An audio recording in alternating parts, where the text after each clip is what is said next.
Talk high school football, 4A, 3A, and 2A in Texas. We talk East Texas sports. We talk NFL, guy talk, movie, and booze. We also talk wrestling and so much more. So like and subscribe and check us out.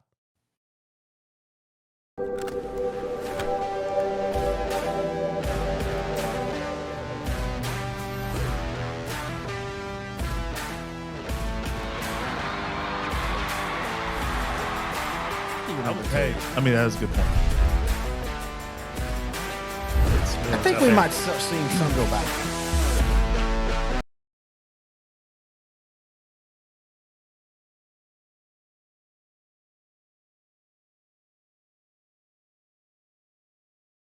In the beginning, God created the heavens and the earth. And on the seventh day, baseball.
Hello, everybody, and welcome to episode 8 of the Texas Two-Seam Podcast, part of Outdrink the Coverage on L4 Media. My name is Ryan Fox.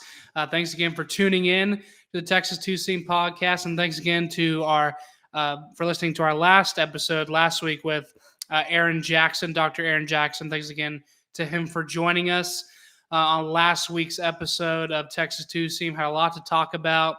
Maybe not as much to talk about this week when it comes to the Rangers. Kind of a really rough patch there as the injury woes that we talked about last week with Aaron still in full swing with John Gray going back on the IL for Texas. They now have 13 players back on the IL as of Monday. And again, happy Memorial Day. We're recording this on Monday evening. Of course, so by the time you get this episode, it will be Tuesday afternoon.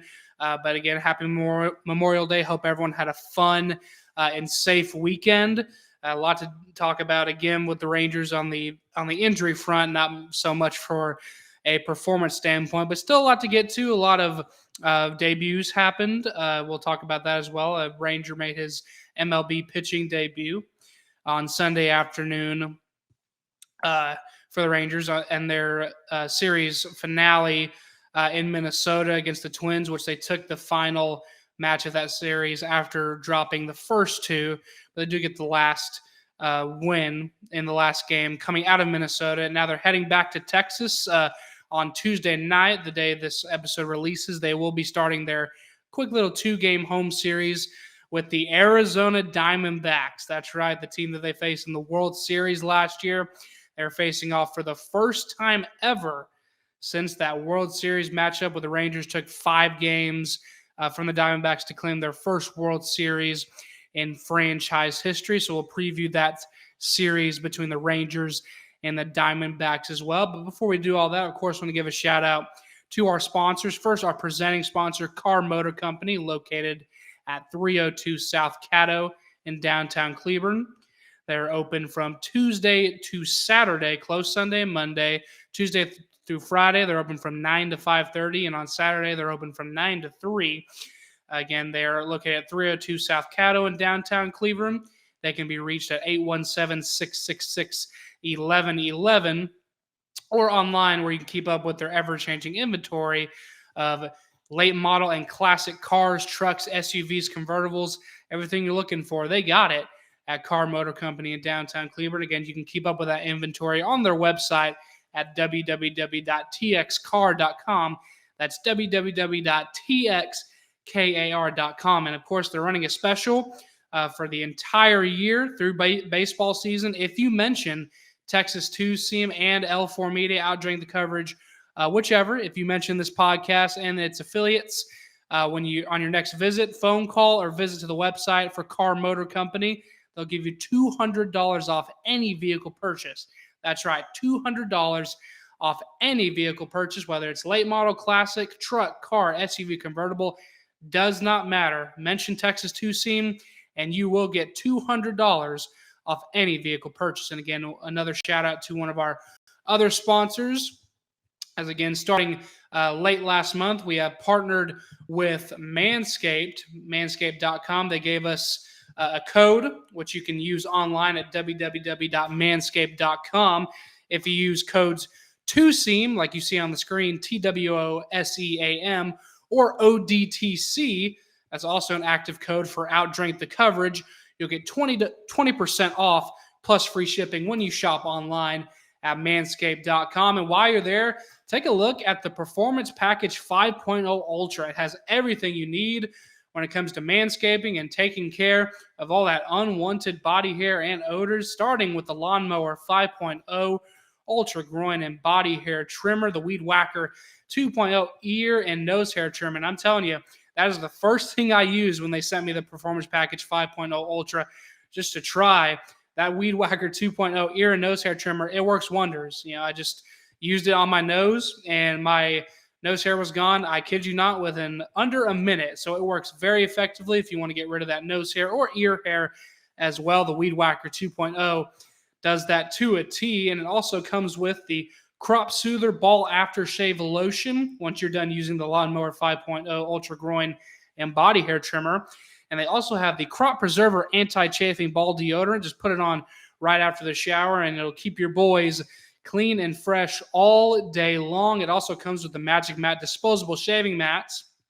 And when you purchase the Performance Package 5.0 Ultra, again, using our code, 20% off plus free shipping with code 2SEAM or code ODTC, you'll get 2 free gifts, starting with the Boxers 2.0 Midnight Bravo, valued at $34.99. And they will also throw in the Shed 2.0 toiletry and travel bag, valued at $39.99. So you'll get $75 worth of free gifts included when you purchase the Performance Package 5.0 Ultra. Again, go ahead and check that out at www.manscaped.com. It costs nothing to look, has everything you need if you're looking for that ultimate package to, deal with your body hair and keeping things fresh down there for whether it's your old lady or anything else, just traveling abroad, whatever you need with your Manscaped needs, trust Manscaped. The summer sun is here to stay, so trust Manscaped to keep your pubes at bay. And again, one more time, if you use code 2SEAM, TWOSEAM, one word, or code ODTC for Outdrink the Coverage, you'll get 20% off plus free shipping when you order online at manscaped.com. And thanks again to Manscaped for their continued support of the Texas 2-Seam podcast. And thank you once again for tuning in today's episode. We'll take a quick break to hear another word from our sponsor, Car Motor Company. And when we come back, we'll have the rundown of the past week and all of Rangers and Major League Baseball headlines and a little preview of the coming week for the Texas Rangers, the defending World Series champions, as they start this week on Tuesday night with their 2-game home series and a World Series rematch with the Arizona Diamondbacks. We'll step aside for a quick break, and we will talk to you right after this on Texas Two-Seam. Car Motor Company is your destination for classic and late model vehicles in north central Texas, located at 302 South Caddo in downtown Cleburne. They have everything you're looking for, from classic cars and trucks to late model cars and trucks, convertibles, and SUVs. If you'd like to call ahead of your visit, they can be reached at 817-666-1111. With inventory changing weekly, there's a little bit of everything at Car Motor Company. Be sure to visit the website www.txcar.com. That's www.txkar.com to keep up with their ever-changing inventory. They're open from 9 to 5:30 on Tuesday through Friday, and at 9 o'clock to 3 o'clock on Saturdays, closed Sunday and Monday. And also, if you mention this advertisement and Texas Two-Seam during your next visit to Car Motor Company, they'll give you $200 off any vehicle purchase. Stop by Car Motor Company while you shop and eat in historic downtown Cleburne. Again, you can give them a call at 817-666-1111 or visit their website at www.txcar.com. That's www.txkar.com. And welcome back to episode 8 of the Texas Two-Seam podcast, part of Outdirect the Coverage on L4 Media. Thanks again for tuning in to today's episode of Texas Two-Seam. A lot to get into across Major League Baseball. Let's start with the Major League Baseball Memorial Day uniform patches that they implemented this past season. So they added the red poppy design with the "Lest We Forget," and the history behind that's pretty cool. This is the 5th time they've done that. And it's just a red poppy flower with the red patch in front and the black banner reading, "Lest We Forget," as you see on the screen. It's the 5th time in Major League Baseball history where on Memorial Day they honored it with a poppy patch, a red poppy patch, with saying "Lest We Forget" on the uniforms across Major League Baseball. They had previously done so from 2019 through 23. So this is the 5th year in a row that Major League Baseball has done that. And previously, even before that in 2019, if you'll remember, for Memorial Day, they usually have the players wear camouflage, themed caps, and kind of maybe the lettering on the jerseys had camouflage. But ever since they implemented the red poppy thing, the red poppy patch rather, in 2019, and they've been doing that ever since. They moved the camouflage design over to Armed Forces Day weekend, which of course happened a week before Memorial Day. And the patch design has been the exact same since 2024 with the red poppy and the "Lest We Forget" black banner across the front. And a pretty cool history lesson here. The origins of the poppy, being worn to remember, soldiers that were lost at war. It's traced back to a poem that's called "In Flanders Field," penned by Lieutenant Colonel John McCrae, a Canadian poet, physician, and World War I soldier. And it's a pretty cool deal there. He wrote the poem in 1915 during the war, following the funeral of a friend and fellow soldier who had been killed in combat. And McCrae, the inspiration for the poem, he made references to the poppies growing, the red poppies growing over the graves of fallen soldiers. So that's kind of the history and the reasoning behind the red poppy design. I thought that was pretty cool and definitely worth a mention, as the red poppy, as it pertains to the connection of soldiers lost at war. It goes all the way back to World War I. So, if you're a history buff like I am, I find stuff like that pretty cool. So when they, I guess, again, on Memorial Day, it was across all Major League Baseball. Every game played today on Monday as we're recording this. The Rangers did not play on Monday afternoon. Their last game was Sunday afternoon, which again was that a 6-2 win over the Minnesota Twins in Minneapolis, St. Paul. So they did not get to don the red poppy design patch on the jerseys, but all the other teams that played across Major League Baseball did get to do that as well. And if you're watching us on YouTube, in the graphic that we posted up, or the picture we posted up, that was the Atlanta Braves, as they wore that playing in Monday's game. And their game on Monday, they wore the red poppy patch. So I thought that was pretty cool. Definitely worth mentioning. It's a cool thing that Major League Baseball has done, as again, they're heading into their 5th straight Memorial Day of the red poppy patch on the uniform. So I thought that was pretty cool. And that's it's glad that they're doing that. It's definitely a weekend that's worth remembering. It's not just a long weekend. It's something that you really need to take a step back as an American, and just, it's another way to just step back and just, if nothing else, think of the men and women that serve our country and have served our country since this military's and this country's inception. Back in the 18th century, thousands upon thousands of men and women have fallen while fighting for our country. So it's definitely something worth taking a step back and just having some appreciation for, and just reflecting on that, and those who have lost their lives defending our freedoms that we have. So that's a great thing. I'm glad that Major League Baseball, they support our troops by this Memorial Day patch of the red poppies, and again, using that kind of unique way to represent their support for our country's troops, which is really great to see. So again, happy Memorial Day to everyone out there. Hope everyone had a safe weekend again, and spending time with your family and your loved ones, especially those of you who have friends and family that are serving or have served. We really appreciate here at L4 Media. We also appreciate those who have served and continue to serve this great nation of ours. So we really appreciate that. Happy Memorial Day, of course. And now with Rangers headlines, again, like we mentioned at the top of the show, not a lot to talk about with this team at this point. They've lost 13 of their last 17 games, yet somehow remain in second place in the AL West now.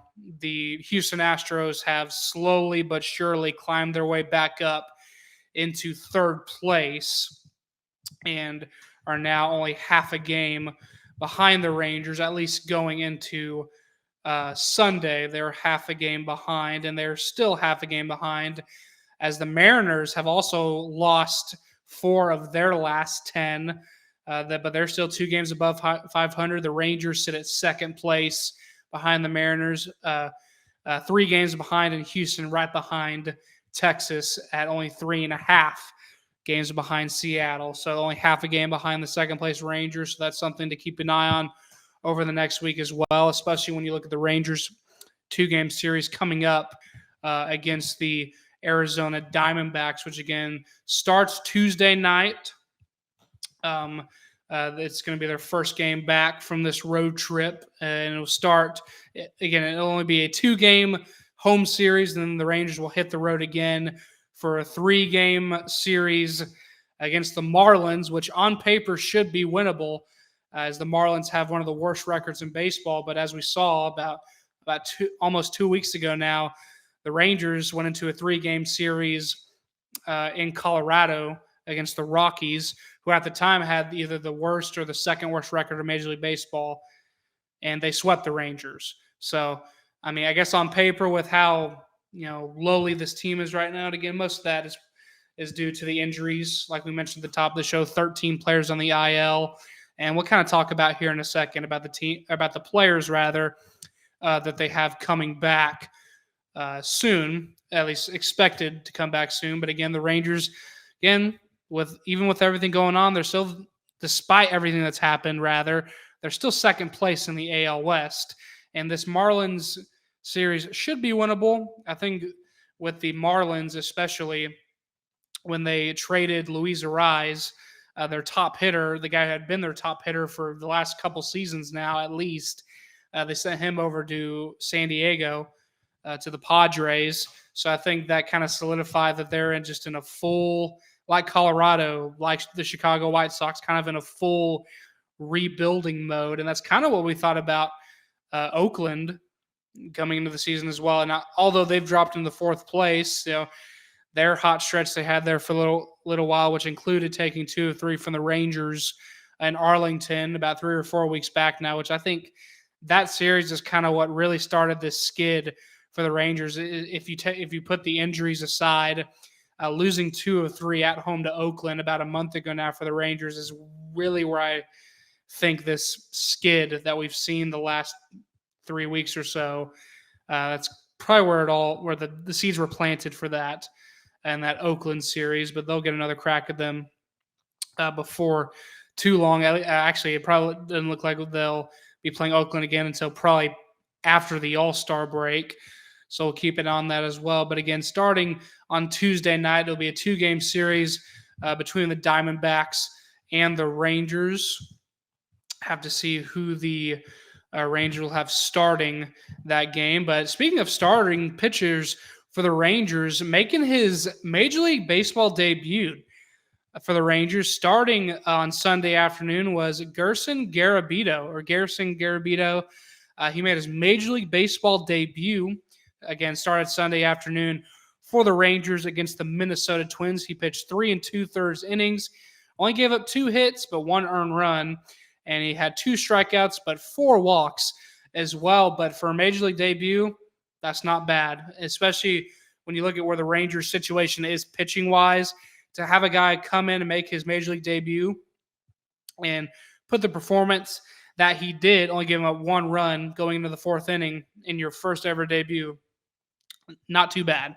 And almost he was 1 out away from getting out of the 4th before they brought in Jonathan Hernandez as well. And then the bullpen, after Garabito went out, only gave up 1 run, and I believe that was in the 9th inning, 8th or 9th inning. It was later in the game. And then Corey Seager had a 2 home run performance. He has been one of the hottest hitters in baseball right now. He is, following Sunday afternoon's game, going into Tuesday's game, he now has a 20-game on-base streak and a 10-game hitting streak. So Corey Seager on fire right now, one of the top hitters in baseball right now, especially with this hot streak, which is good. It's good to see him picking up, where he left off from last year's season. He kind of had a slow start, which again goes back. He was injured, didn't play. He didn't play going back to spring training.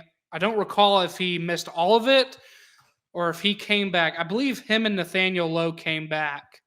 No, Nathaniel Lowe didn't, because Nathaniel Lowe, he didn't make the opening day roster. But I believe it was Corey Seager who came back. If not on opening day, then I believe it was the last game of spring training, or at least in that 2-game exhibition series against the Boston Red Sox prior to opening day, where he made his first appearance of the season. So not having a complete spring training and nursing that injury that he had, kind of a slow start, but he's starting to kind of round back into form. It's just the question is, how soon will it be before the rest of the team follows suit? Now, again, the injuries, 13 players on the IL. It'll take a while, but some good news coming out. We're expected to have 2 really key players to come back within the next week or two, starting with the ace man, Nathan Eovaldi. He's 2-2 with a 2.67 ERA across 7 starts for the Rangers this season. He's been out for a while, but with that right groin strain, but he's expected to come back. On May 3rd is when he was placed on the 15-day IL, which at the time was a precautionary move, but then they got a little worse than they expected with the strain. So again, it's one of those things where he probably could have pitched and not gone on the IL, but if there's this early in the season, there's absolutely no reason to send him out there and have that strain turn into a tear, or however worse it could get. So it was pretty much all precautionary, it seems, but he's expected to come back within the next week or so, as well as Wyatt Langford. Of course, the Rangers they expected him initially to come back in probably late May, and that's probably best case scenario right now, but he might be more of eyeing an early June return. So we'll keep an eye on that as well. Of course, Wyatt Langford is the top prospect in the Texas Rangers organization and the number 4 prospect in all of baseball. And he exited a day after Nathan Eovaldi. Nathan Eovaldi got hurt on May 3rd, and then Langford came out with his right hamstring strain on May 4th. Now, both of those games was back in that series at Kansas City. That's where Eovaldi and Langford both got hurt.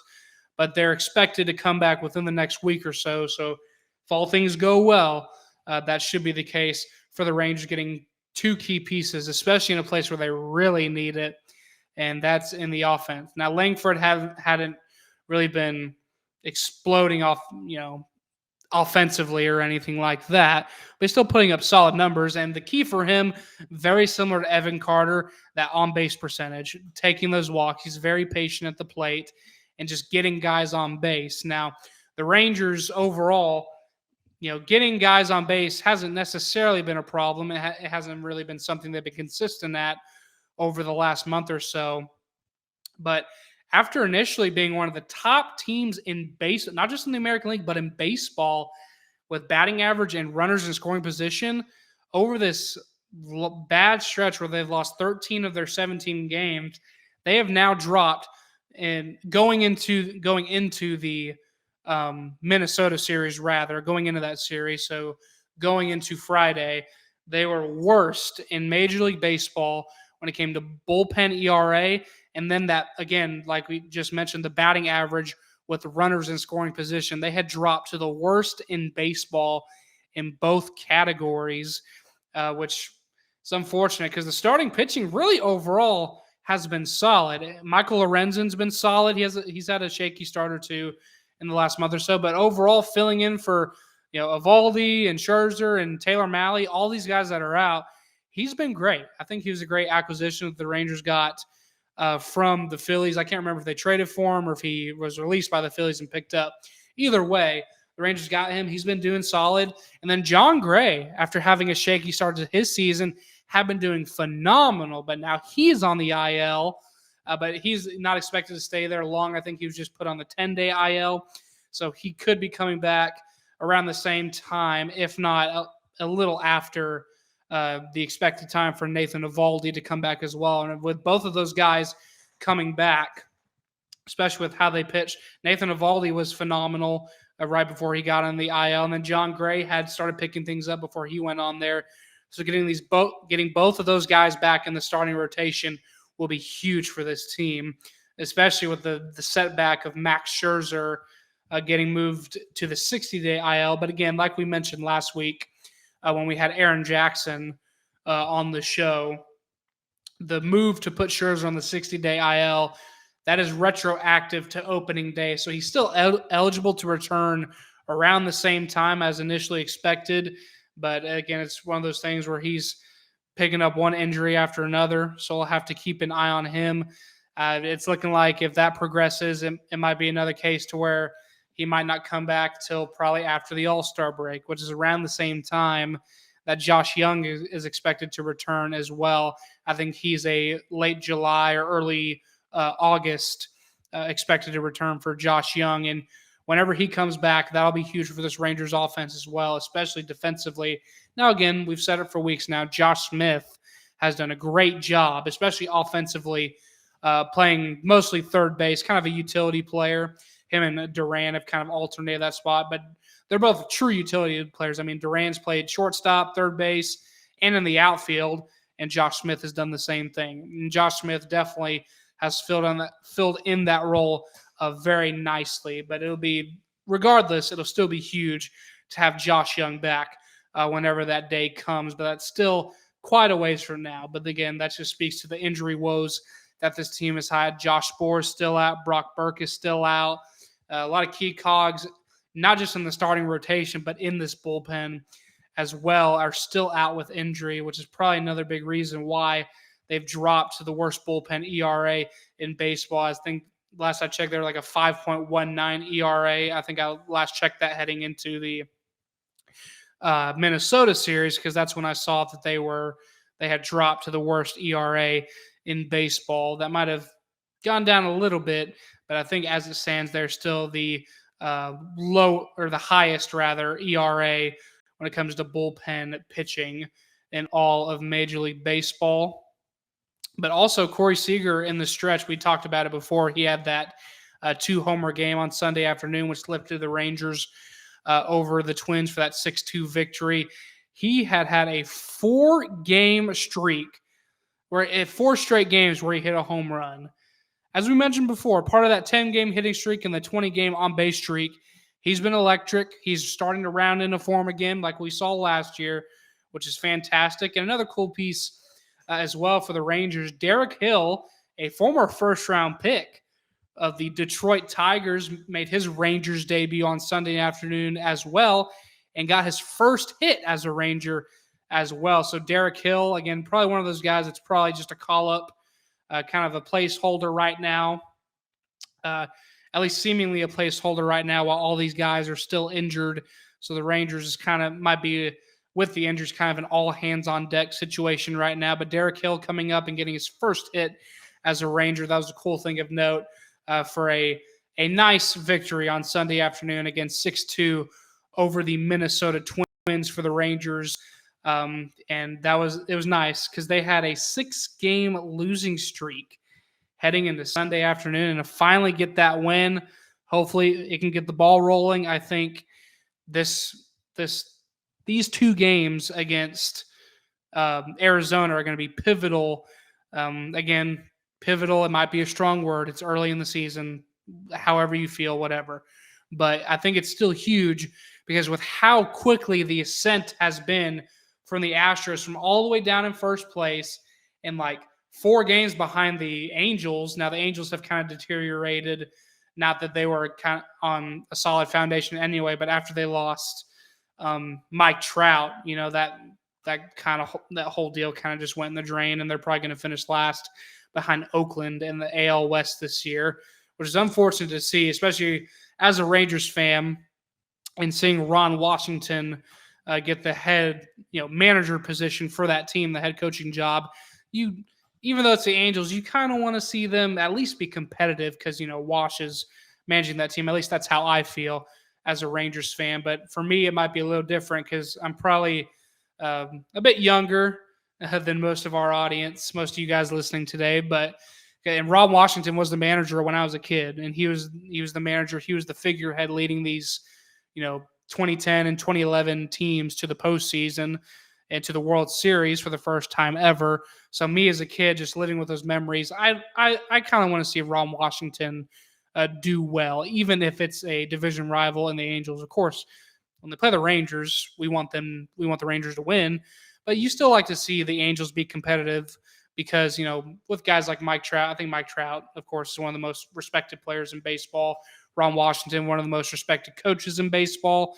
So I think overall, it's something that you'd like to see. But as a Rangers fan overall, of course, you don't want them to beat the Rangers, of course. But still, they've fallen in the last. But back to my point of the Rangers, this 2-game series at home against the Diamondbacks being so pivotal, especially because the Diamondbacks in the National League West, they've fallen down to 4th place in the NL West. Now, the NL West it's looking pretty good. Now, it's still the Dodgers leaps and bounds above everyone, but San Francisco has climbed up from 4th place to 2nd over San Diego, who's kind of fallen on a scale. I think they've lost 6 of the last 7 games to drop to 3rd, and Arizona's not too far behind them now. Colorado, of course, all the way down there at the bottom. They're still 17 games under 500, but it'll be key. And again, that is solely, in my opinion, because of the quick ascent that the Astros have had from last place in the AL West behind Oakland and behind the Angels, now back up to 3rd place and only half a game behind the Rangers for that 2nd place spot.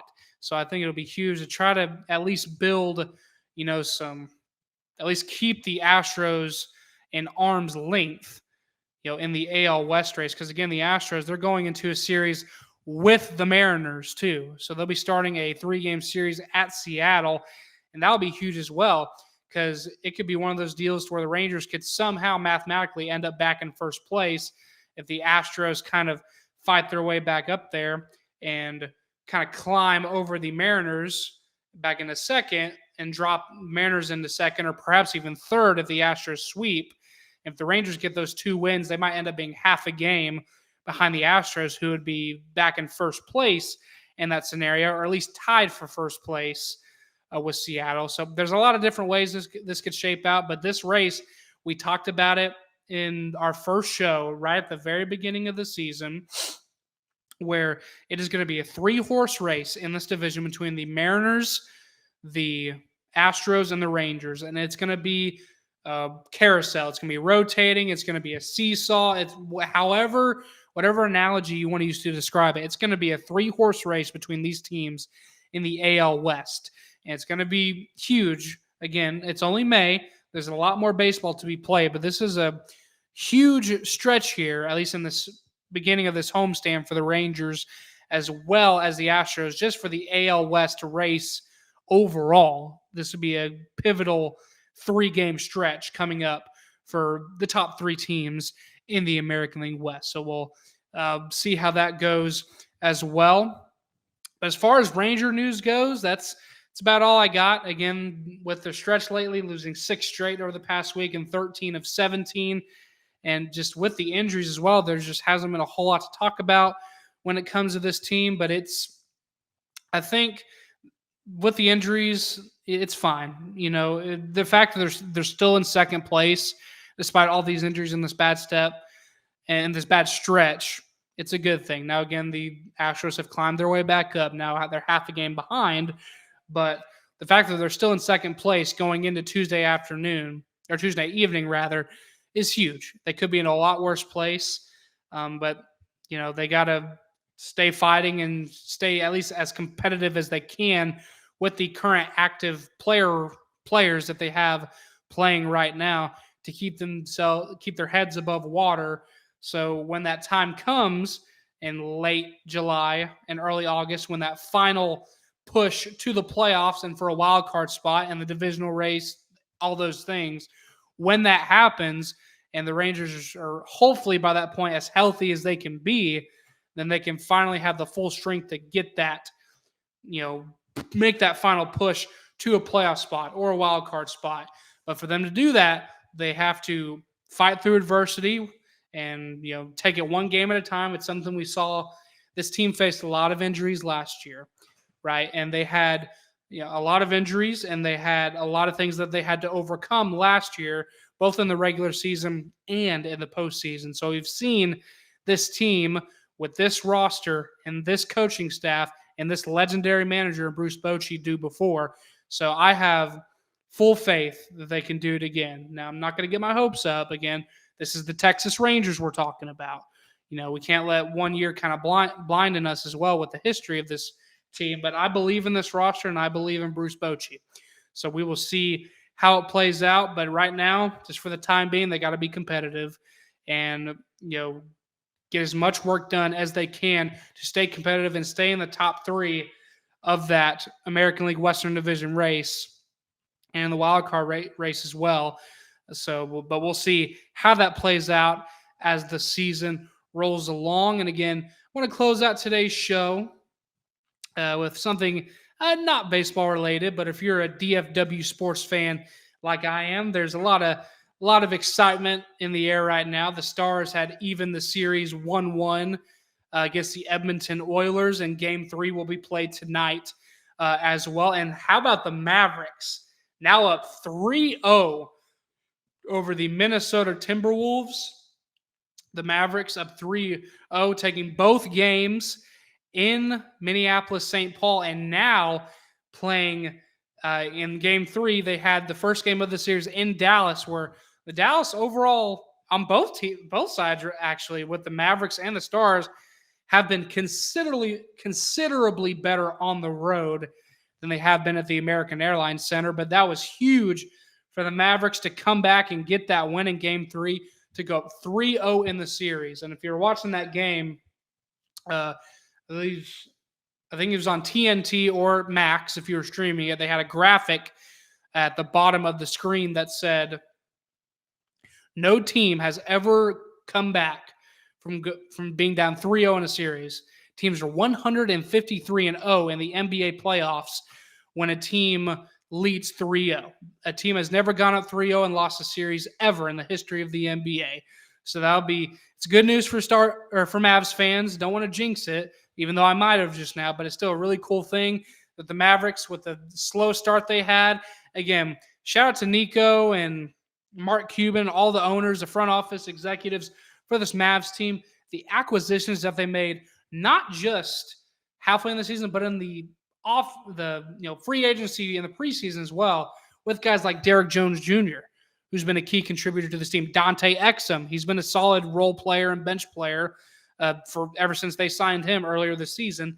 And then in the midseason acquisitions, how about PJ Washington and Daniel Gafford? Both been phenomenal. And then with their draft pick, the rookie center, Derek Lively, now he got injured in Game 3, took a knee to the back of the head from Timberwolves center Karl Anthony Towns, longtime Timberwolves player there, with a knee to the back of Derek Lively's head. But I haven't seen any updates. He might be he's definitely in concussion protocol, but I haven't really checked all day Monday to see if they have been, if he's been confirmed to have a concussion, or because if he is, that's kind of going to be a big loss for the Mavericks, at least if they're able to complete the sweep. Because if they have a concussion with Derek Lively, he might, unfortunately, if it's as bad as it looked, because he took that knee to the back of the head very hard, that he could miss the first, maybe even the first 2 games of the NBA Finals, which is looking like to be the Boston Celtics. They're also up 3-0 over the Indiana Pacers. Now, that game will be played tonight as well. Game 4 of that series, to see if the Boston Celtics can complete the sweep in the on the Eastern Conference Finals. Now, the Western Conference Finals, of course, has been the Western Conference playoffs overall have been absolutely crazy, but the Mavs, great run so far. You know, they took out the Clippers in the first round. Then they take out the number 1 overall seed in the Western Conference in the Oklahoma City Thunder. They took them out in the semifinals, and now they're up 3-0 over Anthony Edwards and the Minnesota Timberwolves, who have Rudy Gobert and Karl Anthony Towns, a very stacked roster. Not to mention guys like solid veteran players like Mike Conley and Jaden McDaniels and guys like that.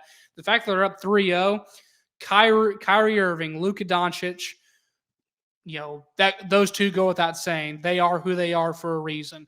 But when you look at the role players like PJ Washington, Derek Jones Jr., Daniel Gafford, and Derek Lively as well, just to name a few, Josh Green has been a dog defensively. This is a really fun team to watch. They've been fun all season, especially since that acquisition in midseason where they were able to acquire Daniel Gafford and PJ Washington. So this team's been really fun to watch. We'll see if they can complete the sweep when they play Game 4 on Tuesday night against the Minnesota Timberwolves. And then, again, looking like if they are able to complete that, that's looking like they'll be facing the not the Indiana Pacers, the team who beats the Indiana Pacers and the Boston Celtics. But we'll see how it all plays out, of course. And then again, one more quick note or quick discussion for the Dallas Stars, again, evening the series 1-1. Again, a lot of Edmonton, one of the top offensive teams in the National Hockey League. No debate there. They've been really good. Connor McDavid, that Nugent guy, I can't remember his full name, but they've been phenomenal offensively all season long. One of the top offensive teams in hockey. And they fell 1-0. The Stars fell in Game 1. They have lost Game 1 of every single series throughout this 2024 postseason so far. So, again, they evened it up in Game 2, so you feel pretty good about it now that it's evened up. We'll see how Game 3 goes here on Monday night to see how that result goes, to see if they're up 2-1 or down 1 or down 2-1. But we'll keep an eye on that one as well. But still, an exciting time to be a DFW sports fan. You got the Rangers coming off their first ever World Series, and then the Dallas Mavericks on the brink of their first NBA Finals appearance since Dirk, Jet Terry, Jason Kidd, and all those guys in 2011. And then the Dallas Stars on the brink of their first Stanley Cup appearance since, I believe, 2020. During the COVID season was their last season they made it, where they unfortunately lost to the Tampa Bay Lightning during their unbelievable run of Stanley Cup championships. But we'll keep an eye on those guys, and we'll see where they're at a week from now. But again, thank you for tuning in to episode 8 of the Texas Two-Seam Podcast, part of Outdrink the Coverage on L4 Media. And again, one more quick announcement. We will officially have, I know I said it last week, but a lot of things came up. Terry got sick. Noe was out of town, so we couldn't do it this week. But next week, for sure, we'll have our first ever Outdrink the Coverage baseball look back, where we will take a look back at the 1994-1995 Major League Baseball strike. So keep an eye out for that. We will go live with that next week for episode 9 of the Texas Two-Seam Podcast. And if anything changes again, we will keep you guys updated. Again, you can find us on our social medias. We're on Facebook, Twitter, Instagram, TikTok. All the links are listed below. So follow Texas Two-Seam, L4 Media, Outdrink the Coverage. We are all on all of our networks and all of our social media pages. And they will all be linked below. So keep an eye on that as we close out episode 8 of the Texas Two-Seam Podcast. Again, want to give one more shout out to our sponsors, our presenting sponsor, Car Motor Company in downtown Cleveland. Again, as you've been seeing on the ticker all episode long, you can find them at txcar.com. That's txkar.com. You can call them at 817-666-1111, or you can visit them at their shop in downtown Cleveland at 302 South Caddo in downtown Cleveland as well. And again, Manscaped as well. Again, you can get 20% off plus free shipping when you shop online at manscaped.com if you use code TWOSEAM, TWOSEAM, one word, or ODTC is the code for Outdrink the Coverage. You can use both of those codes when you shop online at manscaped.com. Go ahead and give them a look as well. We appreciate Car Motor Company and Manscaped for their support of the Texas Two-Seam Podcast, and we appreciate your support for the Texas Two-Seam Podcast as well. Part of Outdrink the Coverage on L4 Media. We will see you next week for our first ODTC baseball look back, and we will see you then right here on the Texas Two-Seam Podcast.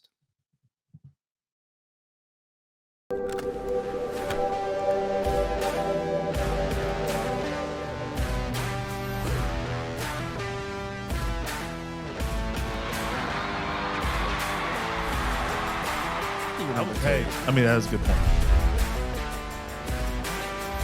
I think we might start seeing some go back.